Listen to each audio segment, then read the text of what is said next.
I said, oh, wait a second. Okay. I'll eat the yellow ones. Let me get the photo booth thing to the side. Okay. Who do you have? Sorry. In kindergarten. Yeah. This might be the reason I don't have too many of my goodie bags. That's fine. This is why I don't have chocolate in my office, because I just eat That it. would be me. That's why I don't keep the chocolate either. I had chocolate. in Same my issue. There's I not was there promised now. I have apple some right in my now car. because we had RTI last week, and I brought Halloween candy for the teachers.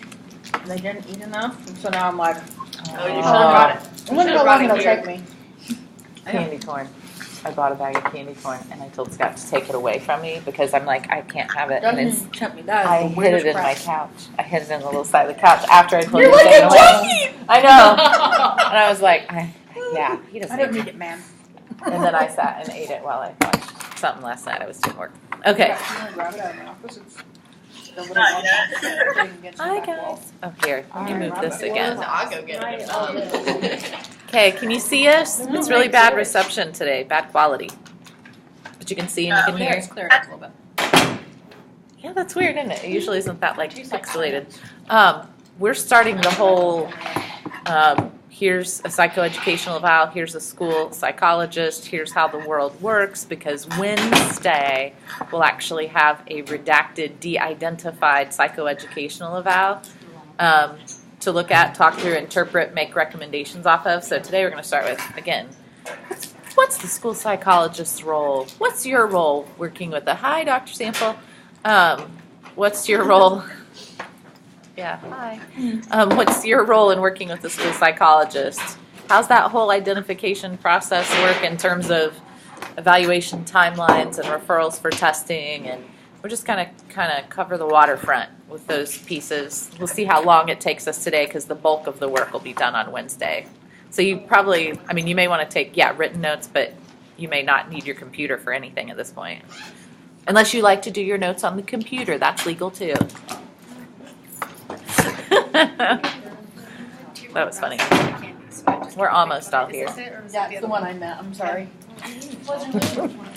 I bought. Yeah, there's Anita like quit. there's Hershey bars in that other one. If anybody likes Hershey's better. Oh, and almond joys. I never eat those. I'll eat I those. bet. I'll eat those. Here, for no, you. I don't like those. Just gonna say, go get the red basket. You don't have to tell her twice. It's against her shelf. Okay. Yeah, you can squish up however you want to. You don't need to have. As long as you have a place where if you want to take notes. Wow, it's weird feedback. I think the key elements that I'm going to focus on, like Libby's going to talk, everything, and I'm going to make sure because I know what your special ed licensing exam requires you to know. I'm going to do these little hey, that's an exam point. Jot, make sure you recognize what the priorities are for the exam. But Libby's actually talking to you about real life, and this is really what psychs and evals and all this stuff looks like. But I'll make sure that you kind of know what to emphasize from a licensing exam standpoint. Okay? Okay. We're all here, right? Yeah, we're all here. Except Nicole's coming back in, Now we right? are. Oh, she's fast. If anybody wants those that- embarrassing almond joys, here they are. I know. I don't know why. Don't they have coconut or something? Yeah. Yeah, I hate that. Do you want Twizzlers that? in there too. Are you starting? Am I starting? I don't know. Is Heather there on the side? Somebody was on She that. went to go get candy. Okay. Now That's what was happening here, so it's all good. All right, we're good. She'll catch up when she comes in. They're still passing the candy, so. Oh, Sorry, I can't. we're not gonna have any candy. I realized that I have no self-esteem. I don't either. So it's fine. Yeah. There you go. I don't know where I was. I'm fall break. I gotta go do that. When we were at Wilson for her, They're not Can even they see? looking. They're not even looking. You guys look. She's showing you the candy pile. See? Can you see it? It's exciting. I have candy there, so it's not like, This is my favorite now that they tell you this one is the left one. yeah, it's the left and right. Yeah, they have the left and the right. See, this is, when you get a bar and there's two of them. This is the right one. What's that noise? Why? Why? Honey. Oh, Because they're commercials. there's my language disorder. What? It's a joke. Their I didn't get it. commercials all are now like all about like the left factory, right factory, and which side's better. So they label them left So side, right basically, it's side. just new marketing. Yeah, Yeah. It's like the absolutely. same thing that Got Mike it. and I did when Mike and I broke up. It's the same kind of thing. Oh, see, yeah. Marketing strategies. Am I starting? Clueless. I think Libby's starting. I think we are. Yep, Okay. just start talking. Okay, so I am the school psychologist, and it is the least understood profession, I swear, in the world. For sure, the school, if not the whole wide world. Nobody knows what I do, and they, I think, have images of me like doing psychotherapy on 5-year-olds in a couch in my office, like Freud. Tell me about your childhood. You know, I mean, it's like we're still in it. So. It's very different. Most of the time, people get me confused with a school counselor, which is like fighting words if you call me the school counselor, because I had to go to a lot more school than the school counselor did. And so, like, that is a lovely, noble profession. But, oh my gosh, I'm the school psychologist. Don't mess that up. So the school psychologist has a very a unique role in the schools. Think more along the lines of school and less along the lines of what you think of as psychology. It's a combination of educational psychology, which is what, you know, when we see all the research that's done at the university level on different types of maybe instruction and intervention and all these different things from an educational psychology standpoint, that's what that's talking about. Then you've got, let's see, developmental psychology. We have to understand and know what's developmentally appropriate, which I think everybody should know. But developmentally, I'm working with kids in preschool through to seniors, and so I need to understand the developmental part of it. There's, of course, plenty of clinical psychology thrown in when you have to understand disorders and what's going on with kiddos that way. And then applied behavior analysis is a huge, huge part of my job and what I have to understand and what I have to do. So a school psychologist is, the role is different in every building I've ever been in. It's different depending on the person who's doing the job.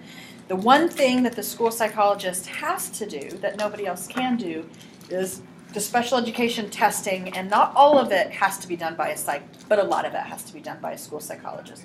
And so there are certain, on different kinds of assessments, when you go to the companies that put out those assessments, there are these certain qualification levels that you have to be able to administer that assessment, which tells the company you've had a course in assessment, you've had a course in academic assessment, you've had a course in cognitive assessment or whatever. And so once you have those credentials, then you can do that certain type of testing. So a school psychologist can do the cognitive testing, which is IQ testing. So when we're talking about cognitive testing, we're talking about IQ testing. We're talking about the way the brain processes information, and not about, oh yeah, this kid has learned his math facts, okay? So it's less about the academics, more about how their brain processes information.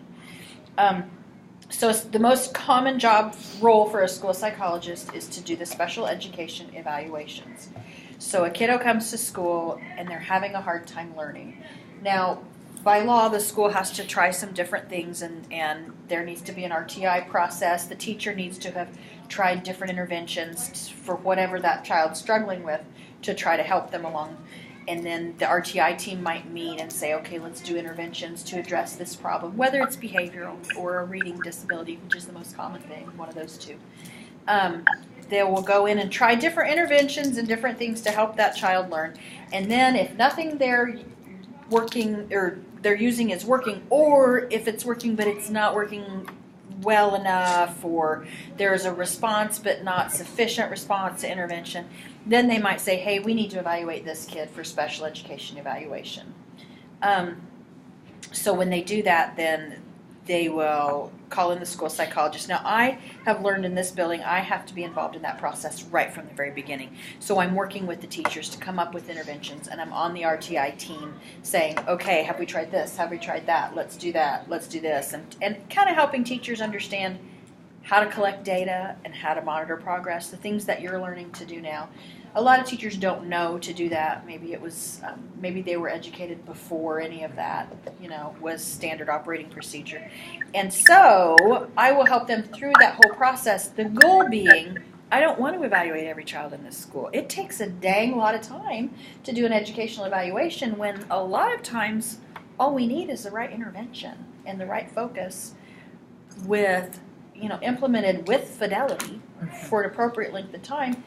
And little Johnny doesn't have a learning disability.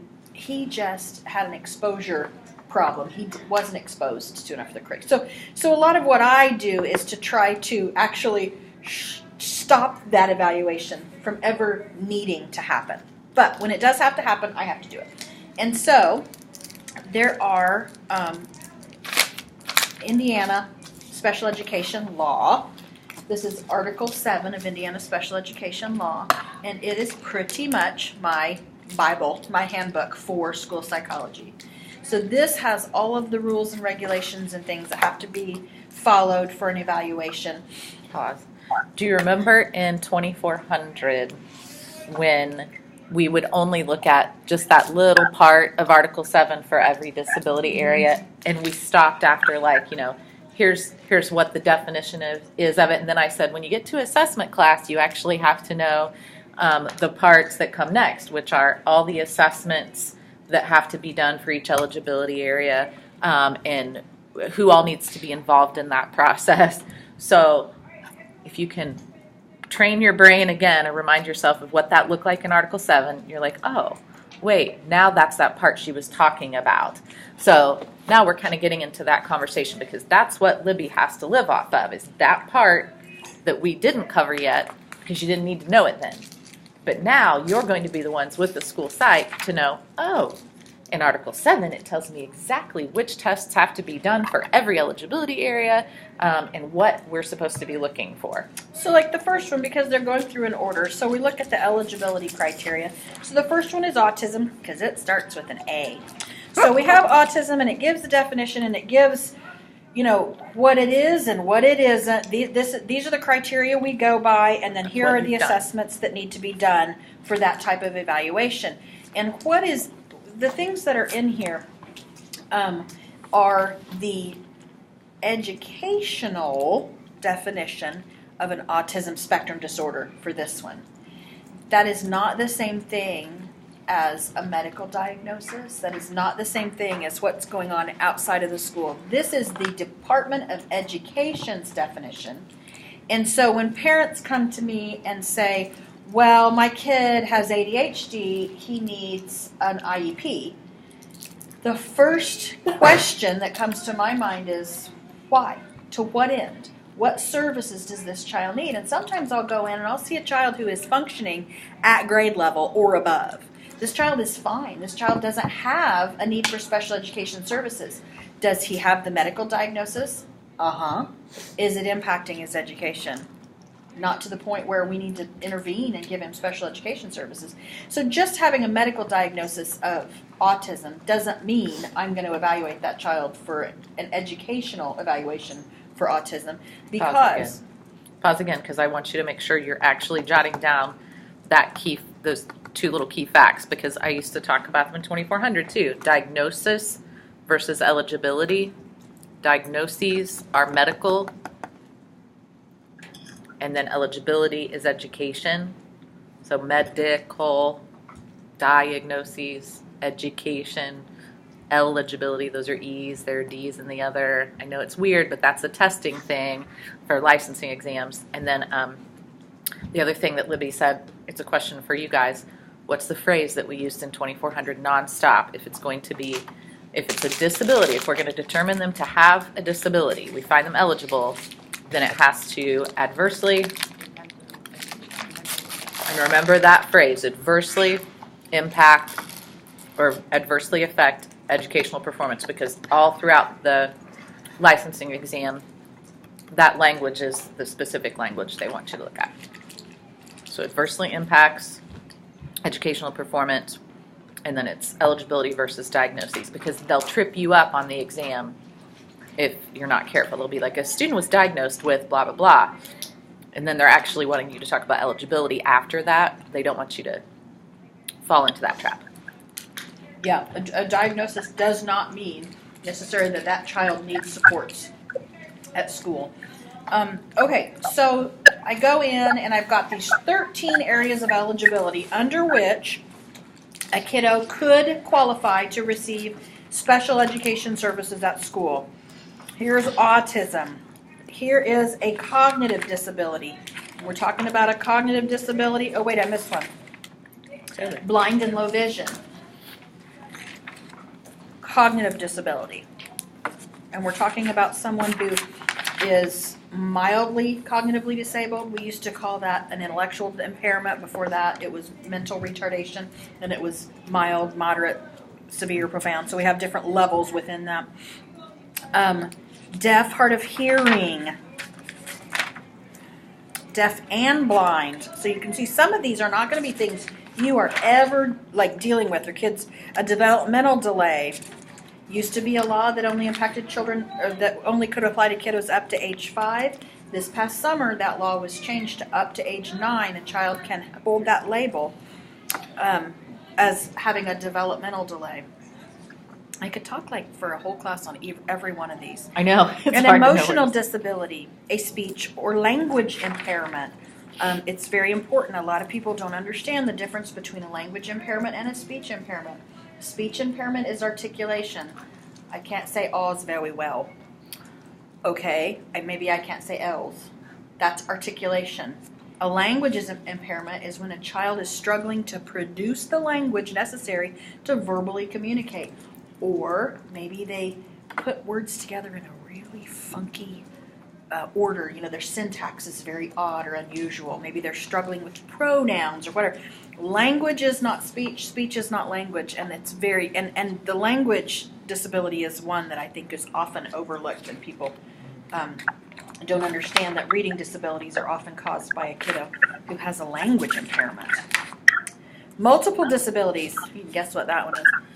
Other health impairment. There's a category that is a catch-all for a medical condition that's impacting academics. What's the most common one we see? If you had to guess, a medical condition that we see at school all the time. CP. Cerebral palsy. No. Think milder. Think way more higher incidence. ADHD. ADHD is the most common thing that I will evaluate for the OHI. Sometimes it's epilepsy or something that sometimes kids have to take drugs for medical conditions that actually impact their ability to remember. You know, I mean, so there are like, you can imagine all the medical conditions that could fall under that. I've seen kiddos on their asthma medication that they get really hyper. You know, so there are just different things that can happen. An orthopedic impairment, a specific learning disability. This is the one where you are going, that's what you're going to see the most of, and it's most commonly in the area of reading. Look at that. For specific learning disability, we go, oh, down here. how long that was in Oh, 2400. man. We were like, math, reading. A traumatic writing. brain injury. I can't tell you how many times I've seen a kiddo who was doing okay, and they come back after the summer, and they're just, oh my gosh, they're struggling, and I'm like, did they have a head injury over the summer? Did they have a blow to the head? Because it's like, what has happened? I have actually done a couple of evaluations for real straight up traumatic brain injuries that were fascinating. How, you know, before the brain injury, the child was performing at this level. After it was, wow, you know, it's a for real thing. I had a little girl, 6th grader, who was hit by a car on her bike, and it didn't, you know, it wasn't life-threatening, but traumatic brain injury, and she became very sexually precocious and very angry. She self-stimulated in class all the time. In class? In class. And then she had never been a little girl that swore, and she swore like a sailor. It was really, really sad, but it was very hard for people to understand because, again, she didn't look like she had been Looks like a dying. choice. Yeah. Right. So, yeah, weird stuff. So we get these areas. So we'll go through the RTI process, and that also helps me narrow down, because people will say, well, I want a full evaluation. And they think that means every area. And I'm like, well, now, if we evaluate every area, then we're going to check your son for blindness. Do you really think we need to worry about, you know, has he had a blow to the head? So what I do is have to narrow it down, because that list is pretty long for some of the requirements for some of those different areas of eligibility. And there's some overlap. But, so I then have to go in, and the first thing I do is get background information on the kiddo from their family. The first thing I have to do is get permission to evaluate. So nothing can happen until the parents have said, yes, we give our consent. And the way they do that is I print up this form that says, you know, Jimmy was referred for evaluation because his teacher's concerned about his progress in math, and he's not responding to interventions, or his response has not been sufficient. So the school would like to conduct an evaluation, and here's the area we want to look at, and then it gives all the things that'll be done for a part of that assessment, and the parent has to sign it and date it and give me permission. From that point, when I Ask me before you go on, because this is a test question. Be the gen ed teacher, and I pretend I'm the school psych briefly, and tell me that you think that this kiddo has a disability or something. You coming to me as the school psych, and I think he needs testing. Yeah, I think something's wrong with Jimmy's math. He can't seem to. Yeah, I think he needs testing. Okay, so he needs something to be done, and we need to talk about what that would look like. And this, has the parent come to you looking for testing either? No parent request. So this came from the school, coming from you. So we need. We have 10 days. Now that you've told me, I have 10 days to obtain written consent from the parent or respond to the parent and teacher request, because now that the teacher, the school people think there's an issue, it becomes the parent's choice, right, as to whether or not they want to agree to do testing. If the parent came to me also, same thing, it's still 10 days for the school to respond. And parents are a little more savvy, and teachers will tell them, you need to write it down and send it to the school. I get that a lot because they want to short circuit the RTI process. Right. Write it down and put it in writing, and then they have to respond in 10 instructional days. Good. Not the weekends, but 10 days. That you have 10 days If we're out to of school, respond. it doesn't count. That day doesn't count. So 10 days. So then, and they have to either consent to testing, or they say, no, I don't want you to test. Now, a parent may request testing, and I'm actually getting ready to call a parent today who's requested testing for a child who is in the RTI process right now. So I'm going to call that parent back today, and I'm going to say, actually, do you remember?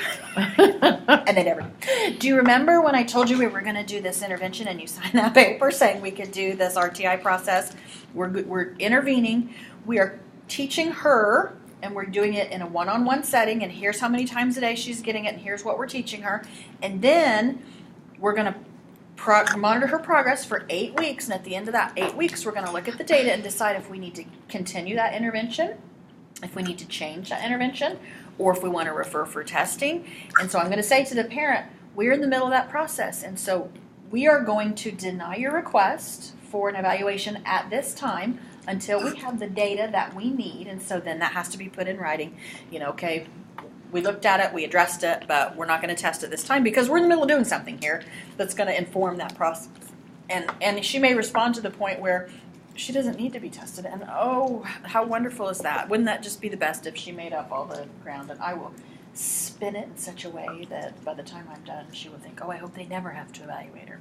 Anyway, some people want the educational evaluation because they might get more Social Security income from a certain disability. And so you have to you wade those waters real carefully to see what are we actually looking at here? Why are they requesting it? What's going on? Go ahead and do the be you to me again, and say, hey, what happened with the hey, what happened with him? What happened with that thing? Well, I sent the paperwork out to the parent, and the parent actually responded and gave consent for testing. So since this was a student we were looking at a specific learning disability for, I knew that you had really good data on the student. So I figured we could go ahead and do the 20-day timeline for testing. Okay, here's when that applies. Yeah. 20-day timeline is used when there has been enough RTI data to establish that the child has a specific learning disability, and you are confident that that data actually was, the intervention was implemented with fidelity, the progress monitoring was collected appropriately, and I have everything I need to qualify that kiddo for special education under a specific learning disability simply through the intervention data. Meaning I'm not going to do cognitive processing testing to see if this kiddo needs to be qualified for services. There are very few schools that I know of that actually have an RTI system that is running at that. Yeah, that's running well enough. Carmel Clay right now can do that. They're at a point where they can say, okay, we know our RTI data is good enough and the interventions that are being implemented are so good that they can weed out when it's an SLD and when it's not an SLD, just do intervention data. And we're about halfway there. When I came here, we started RTI for reals, like it was something called that was happening, but it wasn't. So this is the beginning of my third year here. We're just not even close to that yet. So I never check the 20-day, even if we've done interventions, because I'm not going to identify the child based on the interventions. I'm just going to use the interventions as information to inform. But so if you're in a school that can do that, or you're participating in interventions, there is a 20-day timeline. But I don't use it. And I would suggest that it's used rarely, particularly if you can't articulate every single detail of that RTI plan in the building, prove all of your evidence is all right here, and there have been all these, attempts to. It's rare that it's in that good of shape for you to use the 20-day. It's got to be good, or every kiddo that went through RTI could potentially qualify. It's so very subject to interpretation and I just love to do the cognitive testing. It gives me so much information about how that kiddo processes information. It actually gives teachers and special education teachers a lot of information on how that child learns best, and so I like it and I like to use it. And that is typical of a 50 instructional day timeline. So the most common thing that happens is that parents will sign, and not from the date they sign, but from the date it gets back to the school and it's put in my hands, I log it in the state's database in Indiana IEP, and I put the date that I received it, and I will stamp that form, received on this date, or the secretary will do it. And I have 50 instructional days from that time to complete the evaluation. So that's what you figured, 10 weeks. I just had another mom leave me a really, really nasty message this morning saying, I signed that paperwork last week, and my son's not done yet, and he needs help. Last week. I have until the middle of whenever, January, February, to do this kiddo, and he is getting one-on-one 20 minutes a day intervention. I don't have the heart to tell her. As soon as we qualify him for services, he no longer gets title, and our title department's really good. He no longer gets title, and his one-on-one intervention goes away, and he just gets small group in the sped room. And so, what you're pushing me to do is actually not in the best interest of the kiddo right now. However, it won't take me long to do his evaluation, but I want to see. Piss me off, and I'll make sure he's not done until the day before it's I will take my time. I know, so be nice to your school psychologist. Here, wait, and aside for that too, don't watch. It's technically illegal to deny kids with IEPs title services simply because of them qualifying for special ed. Most schools justify it by saying, well, we're technically just responding to need based on where they get the most high quality intervention. So you'll see that look different in different buildings. When we need a kiddo to have both, they get both. But we don't have very many title spots. And so technically in a sped room, a kiddo is getting an individualized education program. And in the title room, they're getting small group. And it may be the whole small group's working on comprehension, but that kiddo's problem could be, a phonemic awareness issue. And so what are you getting in title may not match up as well as you wish that it did, but hopefully it's not, but sometimes that's the case. What? Go ahead. Go ahead. So for the 20-day timeline, to get it that specific and that concise, wouldn't you almost have to have the same one person doing all the interventions? No, just so you have highly trained people that seriously know what they're doing. We have one gal who does it, and she does a lot of our interventions, and she's good, but not that good. We're just not there yet. So do you send out a paper to the parents for them to sign, or how do you get their consent? So the Indiana IEP, the system, I go in and I have to answer questions and fill in boxes. Have you been in Indiana IEP yet? Nope. Okay, you will. So the state's database, I go in, I log in, and I have access to every kiddo in my school, any school that I am a psych for, and I'm just the school in the high school. So I go in and I click certain boxes, Okay, I want to do an evaluation. Is it an initial or a reevaluation? It's an initial, and then I just click the boxes and I go through and I fill out what are the questions that it asks, and it generates this piece of paper. It's 2 pages that says the school wants to evaluate your child, or you requested it, whatever. It has the reason for the referral. It has what the reason or what the referral was based on, what data it was based on, and I just put a quick statement saying it was based on RTI data, it was based on teacher report, it was based on a review of records, whatever it was based on, and then the list of all the tests that I will have to complete and all the different things I have to look at. And then on the back side, it's got the, I give my consent, blah, blah, blah, blah, and the parent. So it's just something that comes, it's a product of that system. So does it get mailed out and then they mail it back? Or It's different for depending on the parent. Some kiddos I can send it home with them in an envelope in their backpack. Other parents have to come in and sign it here. Other parents I mail it to and they mail it back. But the best way to get that form, if the kiddo is trustworthy enough, or if they're 5 and cute and they just take their backpack home and mommy checks it every night, then usually it works that I'll talk to parents and say, okay, I'm sending this envelope home with him in his backpack. You watch for it. Sign that paper, fill it out, and I put a note in there too. And fill out any forms that are in there. Send it back to me. And then the day I receive it, I timestamp it, and then I enter it into the state database, received on this date, and then it generates the 50-day date, because it has our whole school calendar has been put into the state's database, so it knows exactly when 50 instructional days it's been for our school.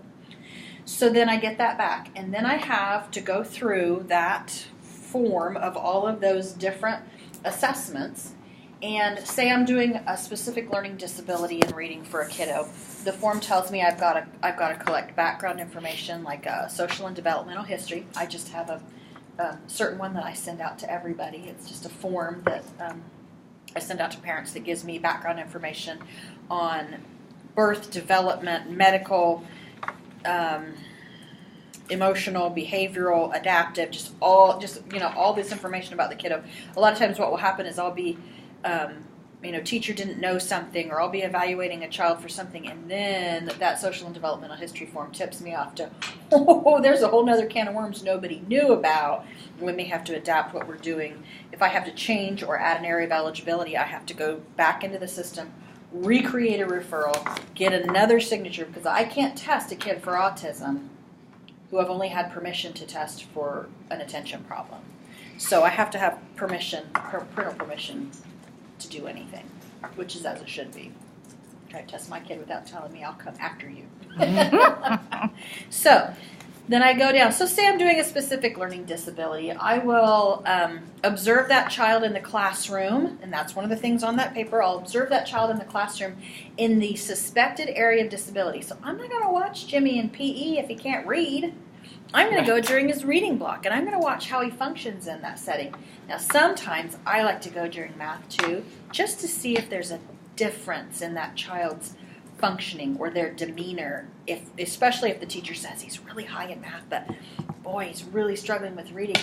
And, I get really good information out of that, because sometimes I'll see this kid who's happy and confident in math class and withdrawn and somber in reading class and doesn't volunteer answers, and it's actually impacting. I can see if it's impacting a kiddo emotionally, and that tells me a lot about a disability. Like, if we're worried about reading, it's become an emotional issue for this child, and I never want to see it get to that.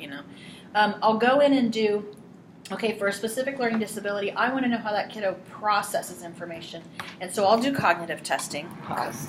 I wasn't sure if you were going more to observations or onward. Rewind in your head what Libby just said about the observations and observing in the area of suspected disability, because often, 95% of the time in the buildings I've been in, you're also doing an observation. I don't know I here, wish. but the SPED That'd be teachers, amazing. you're expected to go in and make an observation too and supply that for the evaluation process. So you will be doing whatever she says about the observations she does and what she's thinking about. You're thinking about those locations, just like we have chosen that for our FBAs and stuff. So let's say we're looking at a kiddo who's, I'm looking at an emotional disability. Those observations look very different, or an attention problem. Then I have to have multiple observations across different settings. So if little buddy-o's having a hard time paying attention, I want to see him in a couple of different types of, I might want to see him in reading and math, but I want to see how he focuses during whole group instruction as opposed to independent seat work. How does he do self-directing at center? So I want to see multiple kinds of settings for a kiddo. If I've got a kiddo who's got emotional disability, I will ask his teacher, when is he most likely to have a meltdown? If that's what the concern is, when would I have the most chance of seeing it? Chances are I'll never see it because I can only be in the classroom. What are the odds he's going to have a meltdown that day I'm in there for that hour or that other day that I'm in there for that hour? And I don't have time to do much more than that. So I'll collect data from the teacher like you've all done for the FBAs. I'll get maybe an ABC chart from a teacher. And I can use that then to inform my observations. Those are the teacher's observations. I can, or have her write something up or whatever. So those kind of observations for an ED. Now say I've got a kiddo who's suspected of having autism. It really doesn't do me much good to see that kiddo in a whole group instructional setting because you know what? He'll just sit there and usually either follow along with the teacher or do what he's supposed to do. And I'm like, oh, this kid's totally fine. I want to see this kid at lunch. I want to watch him at recess. So you're just, those observations are going to vary depending on what it is I'm actually assessing the child for. So it just looks different. If teacher tells me oh my gosh, he can't transition. If I look at the data and see that every problem they're having with this kiddo is happening in the lunchroom or in line or during restroom breaks or all these things, well, then what good is it going to do me to sit in his classroom and watch him function typically, So sometimes you have to go to where the problems are so that you can observe them.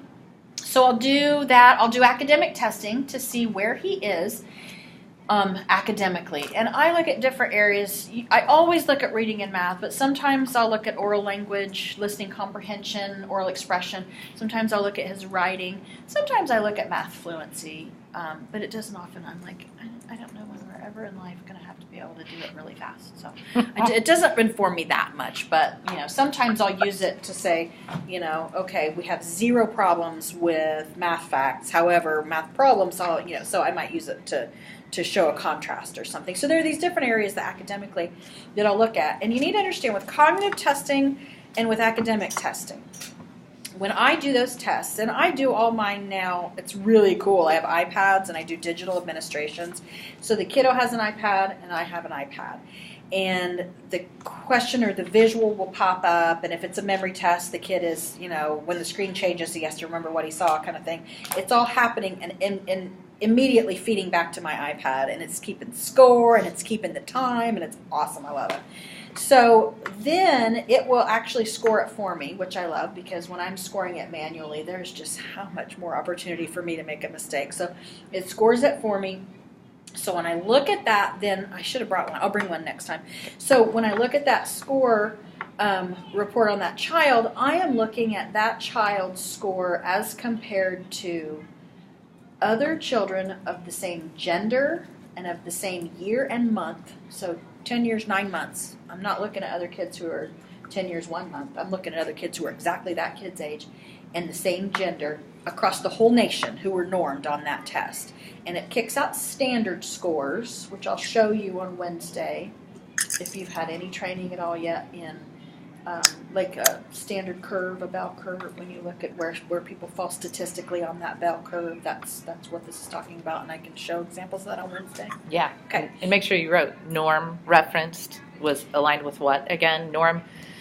The norm is the age, the specific age. That's what's being compared. So like the score that they received. Say it differently because I want them to just get the norm. What is normal for a boy of that exact year and month nationally? And then I'm going to compare my little dude that I just tested to all the other little boys of that exact year and month age across the whole nation. So what is normal?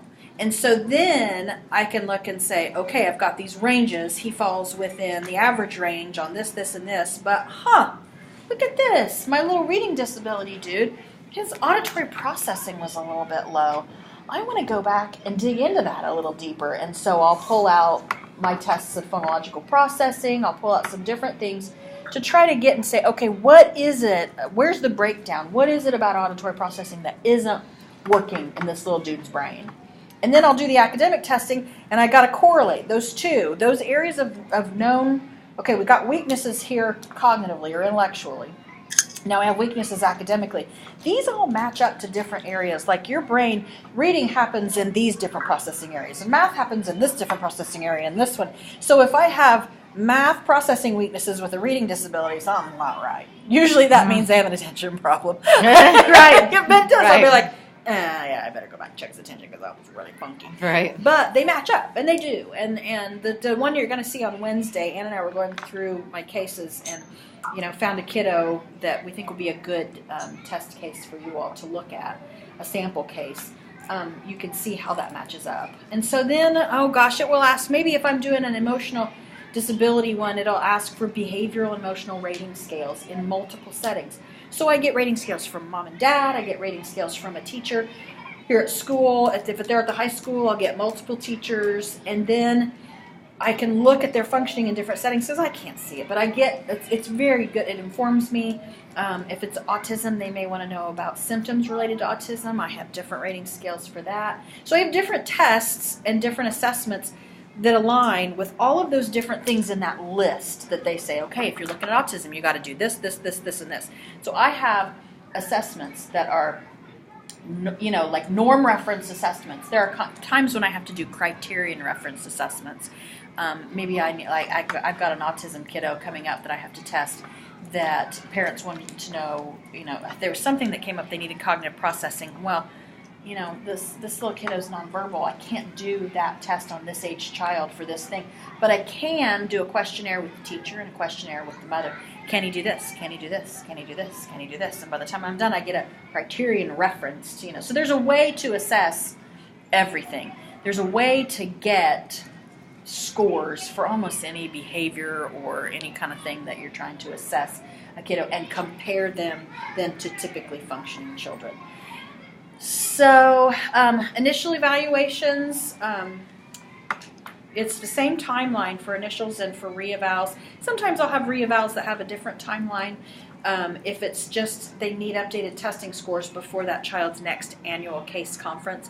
As a special education teacher, that's something that you would request. You could say, hey, listen, little Jimmy hasn't been tested since he was in the 1st grade. He's in the 5th grade now. Those scores, there's no way they're still valid anymore. And his cognitive testing, when you do it that young on a kiddo, scores aren't as stable as once they get to about 8, those scores get a lot more stable. So a special education teacher might approach me and say, could we update his testing? And we'll do that before his next annual case conference. And then the teacher and the special education teacher can go, okay, what are we looking at here? And they can maybe adapt the child's plan. Sometimes they'll come and say, yeah, I know that he's got, I'm doing a kiddo right now, he's got autism, but honestly, we think his cognitive disability is a bigger problem. I mean, the autism, he could almost function okay in the classroom, but he just can't reason to save his life, and we really think there's a cognitive disability. And so could you check this area and see if this area of eligibility is what's actually what's the problem of the most concern here? Is it the social interaction with his peers, or is it he has no idea what's going on cognitively, so he can't do math at his, he's 4 grade levels behind in math. And so anyway, is that because of the autism, or is there a cognitive disability? And jot down the terms for that primary and secondary disability. Do you kind of remember that from Trotter's class, the assistive tech stuff? So primary disability, secondary disability, whichever one is most greatly and then impacted. There can be, I think, 3, and then speech and language on top of that. Speech and language are often a secondary, but it's real common for us to have SLD OHI. So I've got a kid with a learning disability and an attention problem. That's really common. Mm-hmm. The only thing that the school gets funding for those disabilities. There are like 3 categories, or I think 3 levels of funding for these different areas of eligibility, because it costs more for me to educate a child who's in life skills classroom than it does for me to educate a kid with a learning disability in a gen ed classroom. And so there's more money tied to those labels. And so only the first label is the one that's funded, and so that top label is the one that's that matters the most. As far as I want a special education teacher, if that child transfers to another school, I want that other school to pick up that IEP and go, okay, here's what we're dealing with. it's not just a learning disability. It's a learning disability with an attention problem. And boy, that just brings up a whole nother set of problems, doesn't it? Because, yeah, I can teach this child all the reading strategies that I learned because I learned from Dr. Upperly, and I know everything about reading disabilities. But I also need to address the fact that he just can't focus. So I have to teach him reading, and I have to keep him engaged. So it's kind of like juggling and playing cymbals on your knees, and you got a drum, and you play the piano at the same time. But you make those reevaluation decisions in the conferences too. So like you all, that's the school psych may not even be I may not be in the room when you make those decisions. You all will have to know when you go into every case conference, your annual case review, at least once per year. There's a little box, and you have to check. No reevaluation needed at this time. We've reviewed everything, or a reevaluation needed before the time of the next case conference in a year, or we need an eval within 50 days. And then sometimes when your kids are really, really difficult kids and they have behavioral issues and they've been suspended pending expulsion, you have to have an expedited evaluation, another piece that might be on your test. An expedited evaluation or reevaluation, a super quick one where technically for that expedited eval you get 20 days legally, but if you also have a manifestation going on, then you only have like the 10 days that you get to respond to the manifestation determination need, which you don't know all that language all the way yet, but you need to know there are expedited evaluations that are a 20-day timeline. And then when there's a suspension, expulsion kind of thing going on, sometimes the psychologist will have to do it in 10 days and have the conference and everything within the 10 days. And right now, my caseload, there are about 20 kiddos on my caseload, which is kind of light for me, that I am in the process of evaluating, but normally there are even more than that. So imagine then somebody throws that in. I know you have a deadline coming up, but you got to do this. Right. And you got to do it now. Right. When are those most likely seen? What? Which thing? Expedited. When a kiddo is in a severe behavioral problem, who is a harm to himself or others, he's getting. If a kiddo is getting expelled and they have an IEP, it is legally there's so much we have to, wade through and make sure we navigate appropriately, because legally that kiddo is protected. And I'll tell you a little secret. I love teachers, but my heart is with the kids. So I will always act to protect a child. If I have a foster child in the system, I won't put them through 8 weeks of RTI. I will say, we're going to evaluate right now, and we're going to do the intervention while I'm doing the evaluation, and we're going to get whatever data we can. But I will get an IEP in place as fast as I can if I know that kiddo is going from house to house to house to house, because now I have one more piece of protection for that little guy or that little girl that makes... They'll fall through cracks when they move schools that quickly. And I'm like, not on my watch, they won't. And so I do kind of sometimes, and that's the thing, the case conference committee, which is the school psychologist, whatever administrator is overseeing the conference. Sometimes it's the special education teacher. Here, if I'm at a conference, the director of special education is always there, and she chairs the meeting. But the gen ed teacher, the special education teacher, sometimes administrators are there from the building, but the people that are, there in that room, where was I going with that? I started I know you were talking about the parent protection due process. Anyway, make sure they're tested, foster. I will. That there's a lot more leeway. Yes, the law is written in such a way so that I can determine there's an educational impact that may not look like a typical educational impact. Because educational impact doesn't necessarily mean grades, does it? Doesn't necessarily mean test scores. They didn't tell me what it meant. So do you see where I have a little bit more freedom? And laws are written that way for a reason. Laws, there are exceptions to every rule. And so this is one of those cases where I could even write in my report, RTI, there were no interventions put in place. This child was, a foster student. They came to us. We have no data from previous schools. And so no interventions were done and no progress monitoring data was collected. Well, somebody can take me to due process for that later if they want, but I don't care. I need, that I have a little bit of freedom there to say, when I'm sitting in a conference, those scores, I mean, I have cutoff lines for what those scores, what qualifies for a disability and what doesn't. But I got to tell you, I also have a lot of freedom to say, you know what, that kiddo's scores might have been just at the bottom end of normal, and I wouldn't typically qualify him. But those were his reading scores, and his math scores are 30 standard points higher. I can prove through different ways. I can argue a case a lot of different ways, and so if a kiddo doesn't qualify for services on my watch, they really don't need services. Because I will do anything I can for the kiddo. And I have special education teachers coming to me going, oh my gosh, my caseload's so heavy, I have a whole lot of kiddos. And I'll say, oh, it's not going to get any better. They're the ones that really need it. I know. If they need help, it's like, then we're going to give it to them because I'm a big sucker for kids. I'm a mom, It's like, no, if that child needs help, we're going to get them help. I don't care if you have to work more.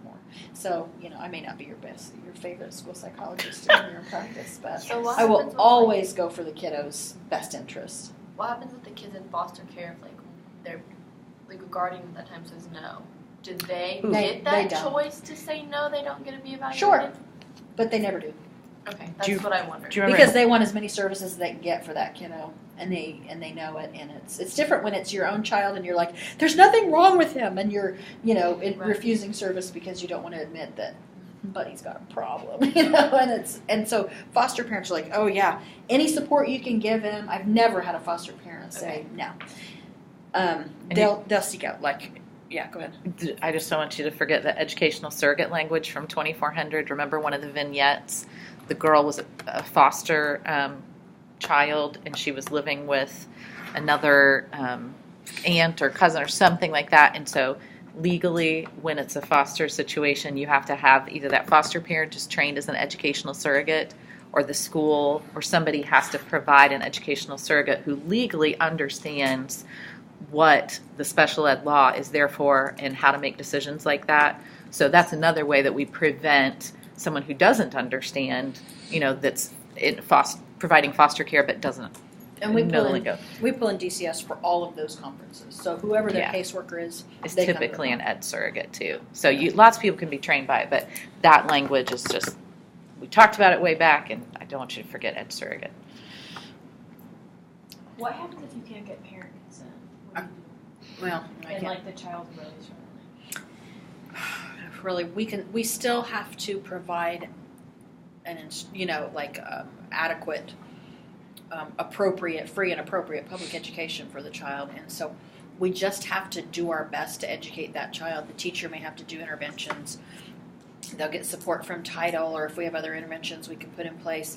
But if a parent doesn't consent. Now, I've had parents that just, oh my gosh, they just won't return paperwork. They won't sign paperwork. Sometimes I think they're just honestly, I think they're on drugs, and they're not even, I'm not kidding. These kids go home to things you can't imagine. And so the parents aren't together enough to sign something and send it back, which is why we're even more worried about the kiddo.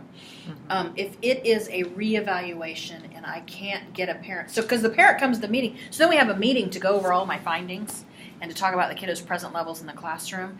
And then if they qualify, we develop the IEP. And ideally, the special educator has already come up with all of the goals that match up to, here are my areas of concern. Here's what testing showed. So then you'll go in and you'll write out goals that are specifically addressed to address that problem for that child, okay? And they need to be really specific. It's a problem we have here sometimes is that we're not specific enough, and it's just kind of like everybody gets the same thing. But no, it needs to be individualized. So you will, then the parent has to say, yeah, okay, I agree to that, or we tweak it, we talk about it, we tweak it, and then they have to sign the IEP before we can implement it. And then there are cases when parents don't show up to conferences. If it's a reevaluation, parents don't show up to conferences, and we've tried, and we document in the system. There's a place for me to put parent contacts in. Just did it this morning. Here's what I tried to get a hold of parent. Here's what I left. Here's the message I left. Here's what time I left it. And here's what it said. If it's a reeval and the parent never responds after 10 days, I can implement that IEP for that kiddo. With an initial, I have to have parent consent. I have gotten in my van and driven to the trailer park and banged on doors. I mean, it's like, Right. yeah. And I have found that the best way to get parents to respond is to call the grandparents Yep. and say, I'm trying to As reach long as they're on the so-and-so. emergency contact list. I'm trying to reach so-and-so. I don't tell them why. I'm, from the school, I'm trying to reach so-and-so. And if you tell their moms on them, they call you back immediately. You tell the grandma and hits the, yep. Grandma's like, I got it. I'll take care of it. And it happens every time, and we laugh so hard because it's like, It's true. your mom on her. Some of you caught that 11th day thing. If that parent doesn't return the signed IEP to you after you've held the conference and all this business and you sent it home and you call and everything, on the 11th day after the conference, you can still go ahead and implement the IEP. Otherwise, you can't actually make any changes or implement the program any differently than what you've been doing. So you would just have to maintain the status quo until the signature is obtained, or on that 11th day it becomes, For Reva. just for the revised IEP. Is there anything else that's just the general stuff that we need to Right. hit? Before Wednesday. Because we're going to be more specific on Wednesday. I'm going to give you a de-identified report, and we're going to go through it, and you're going to see, okay, based on this information, what goals would I write for this kiddo? What is he need? How often do you find that you have to call the grandma? Depends on the school you work in. At Frankton, I would say maybe probably just 3 or 4 times a year, and I usually have about 60 kiddos. 3 or 4 So- times a month, I would have to call it in Does Muncie. grandma usually know what's going on? Okay, so our little blind girl, Yeah. So that was a situation where parents would not respond.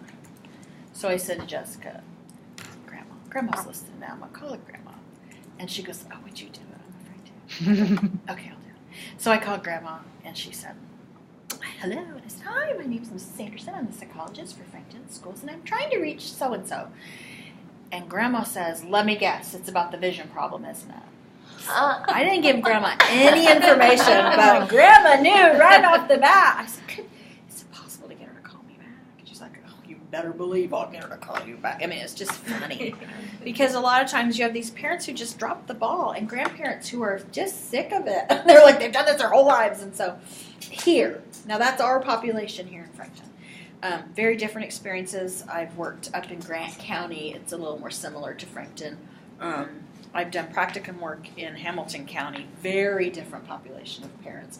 In Hamilton County, so I don't actually work for Frankton Schools.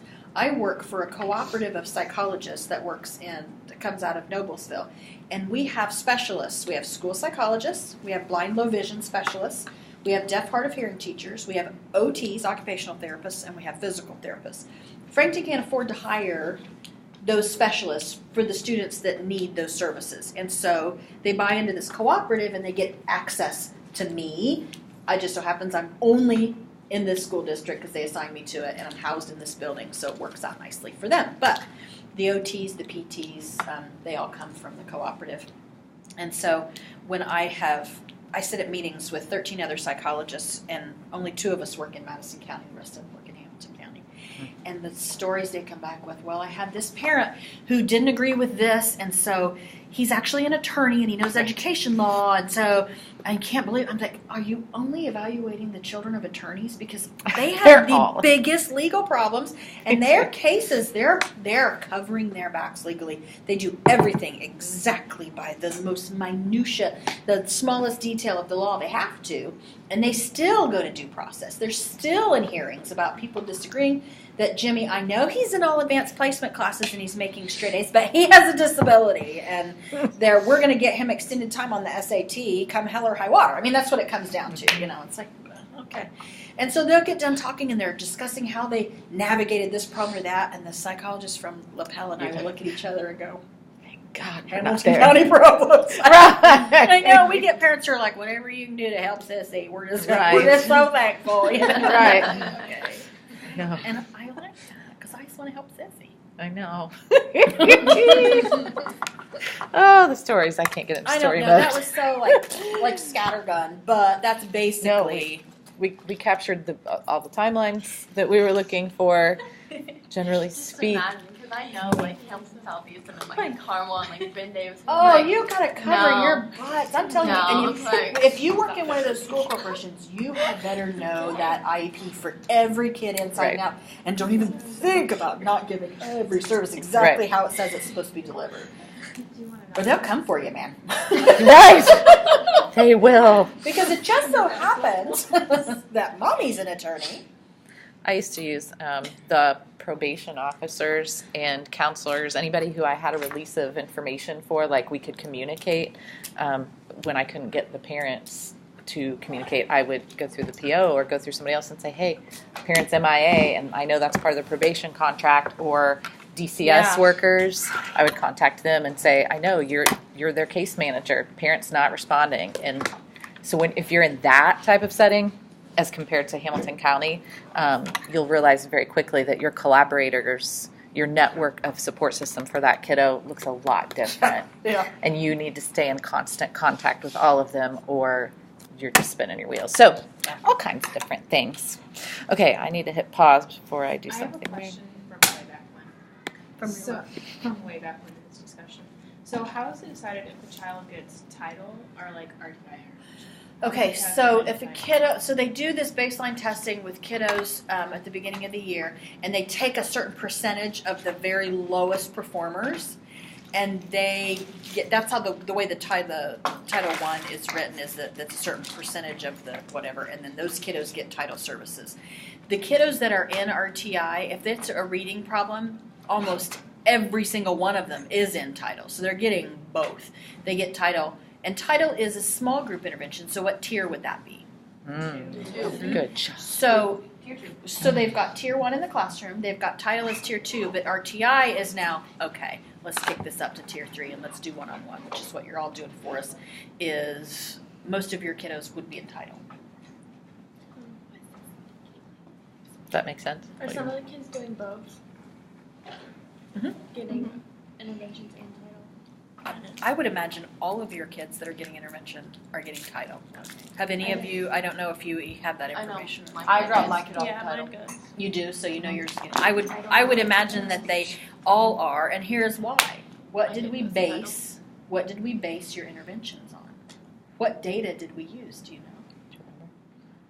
Those sheets, where did they come from?